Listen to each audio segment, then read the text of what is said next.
Dando continuidade ao artigo que eu escrevi sobre desenvolvimento de produto com maior assertividade em relação a materiais com plástico de engenharia, hoje eu vou falar sobre o segundo case. O segundo case é sobre orelhão, né, que hoje é um caso raro já, mas na época era um grande problema. E a Brasil Telecom, na época, tinha a necessidade de trocar 150 mil orelhões, porque ela estava muito preocupada em trabalhar a sua imagem, a sua marca, então ela teria que trocar, queria mudar o projeto, então fez um projeto novo de orelhão, e aí começa o projeto sendo trabalhado com algumas premissas e correto desde o início do desenvolvimento do produto. Tá?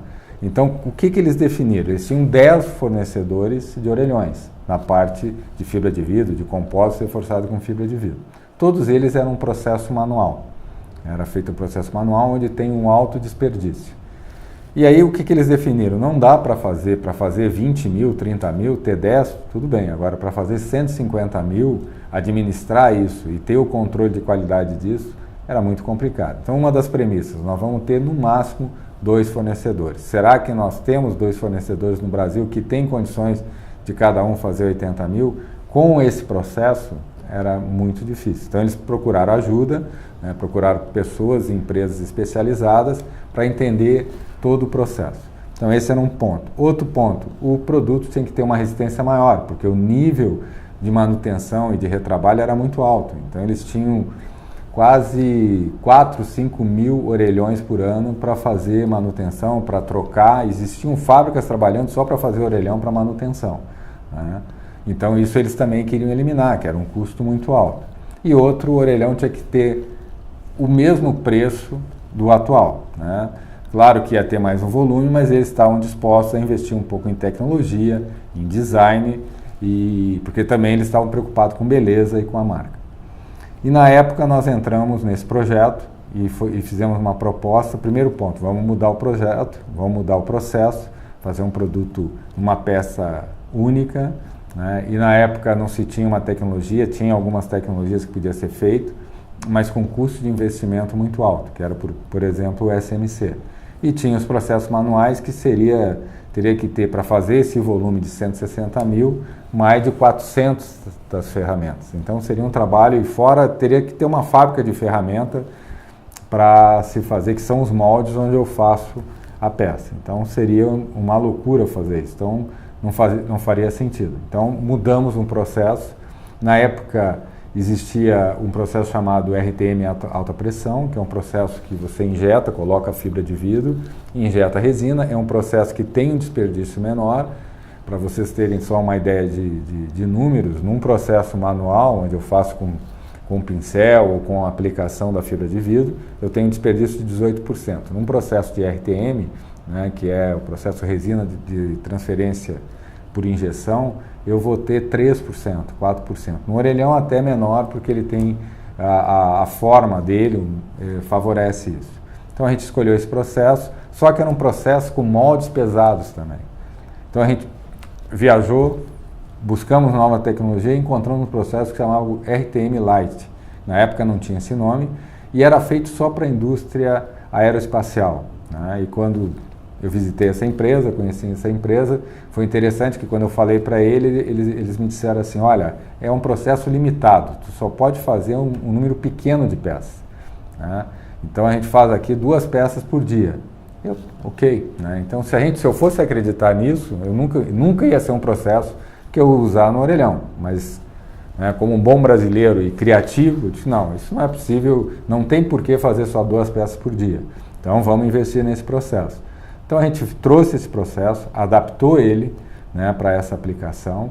E outro ponto importante, eles me disseram que também não poderia fazer peças maiores, que eram só peças pequenas, né, mas era um processo interessante para a indústria aeroespacial. E nós estávamos trazendo para fazer 160 mil peças. E o segundo passo que nós pensávamos era aplicar isso em teto de ônibus, que é uma peça muito grande, né? Então, ou carenagem para ar-condicionado de ônibus também, que é uma peça muito grande e complexa. Então, tudo que eles nos falaram, a gente ouviu, né, porque realmente era um processo extremamente interessante, mas aquilo que eles limitavam, a gente, não, nós vamos fazer isso realmente não ser o limite e vamos transformar esse processo que possa usar no futuro até pela indústria automobilística. E começamos a trabalhar. Então começa o desenvolvimento, ouvindo, é muito importante a gente ter opinião, mas também saber que tem coisas que a gente pode inovar, pode criar e pode mudar esse paradigma, esse modelo mental que realmente é feito para isso, por aquilo, porque existem materiais diferentes, formas diferentes de se fazer, e é isso que a gente trouxe e começou a trabalhar. Tivemos que convencer o cliente que aquilo que funcionava, porque ele disse, olha, primeiro ele decidiu entregar os 160 mil orelhões para uma empresa só. Então isso é outro paradigma que se quebrava, né? E aí era um processo novo, então era mais uma dificuldade. Então nós assumimos com eles em fazer um piloto, porque disse, olha, a gente vai fazer um piloto, vamos assumir o risco e vamos entregar dentro do prazo esse piloto, com processo, com peso controlado, né, com todas as características. E isso foi feito e o produto ficou excelente, né? A gente chegou a fazer 900 orelhões por dia, então volta naquela 4 peças por dia, a gente fez 900 orelhões por dia, né?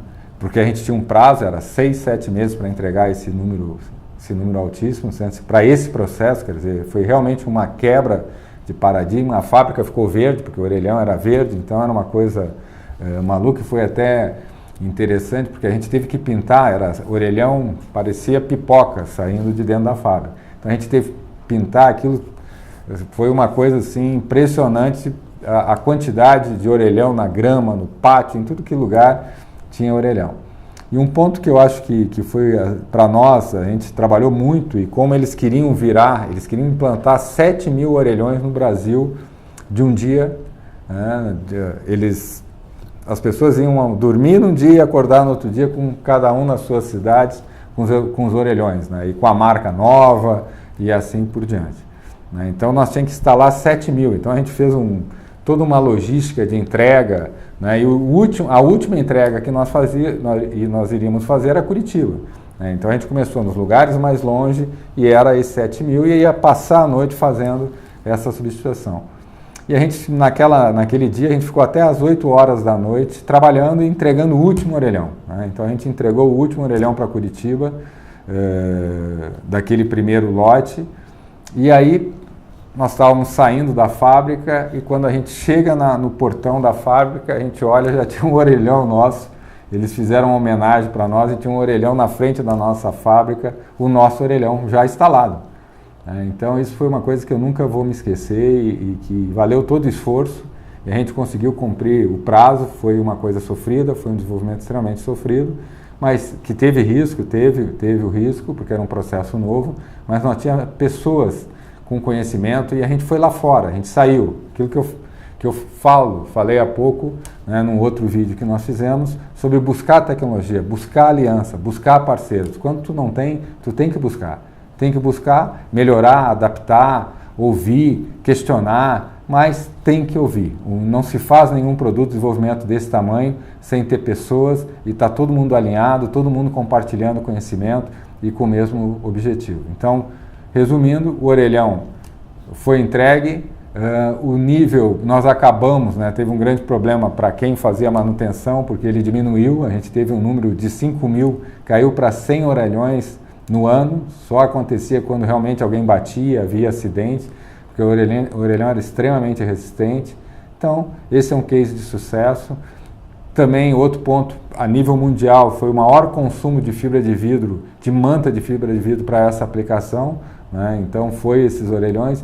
Era um nicho novo, foi um trabalho feito com várias mãos, se criou um novo mercado, atendeu bem o cliente, né? Então, esse é o tipo de um projeto, é um case de sucesso e que tem que ser seguido e tem que ser usado como exemplo.